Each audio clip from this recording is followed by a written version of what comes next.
La ministre des PME, Olivia Grégoire, s'est déjà exprimée ce matin sur BFM TV et elle a annoncé que le seuil devrait être autour des 300 € le mégawattheure, Charlotte. Oui, tout à fait. Ce seuil devrait être fixé selon le prix de référence de la CRE, la Commission de régulation de l'énergie, qui a été publiée en décembre dernier, et un seuil à partir duquel les TPE peuvent légitimement, c'est important, renégocier leurs contrats, des contrats qu'elles ont souvent signés l'année dernière, au moment où le prix de l'énergie était au plus fort. Rappelez-vous, au mois d'août, par exemple, il y a eu une pointe au-delà des 1100 € le mégawattheure, des prix qui peuvent évidemment menacer les artisans de fermeture. Alors cet après-midi, c'est le sort de tous les artisans qui est sur la table à Bercy.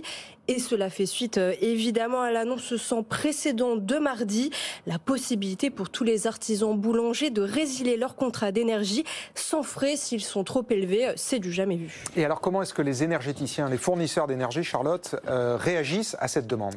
Eh bien, depuis mardi, justement, c'est le branle-bas de combat chez les fournisseurs. Total Energy a annoncé dans un communiqué tout à l'heure, je cite, « Compte tenu de la baisse des cours de l'électricité observée en ce début d'année 2023, Total Energy publiera une mise à jour lundi de sa grille tarifaire au tarif de 320 € le mégawattheure en faveur des TPE. Tout ça pour tout nouveau contrat souscrit au 1er janvier. Avec un autre point important, c'est la rétroactivité de la mesure. Le géant est prêt à engager des révisions de tarifs avec toutes les PME qui ont signé un contrat entre le 1er août et le 9 décembre dernier, mais qui inclut des compensations de l'État. Donc voilà, on est quand même un petit peu loin des 300 € prévus par le gouvernement, mais c'est quand même un grand pas. Engie, de son côté, a indiqué qu'il veillait déjà à proposer des offres en cohérence avec le barème. On devrait donc en savoir plus dans les prochaines minutes.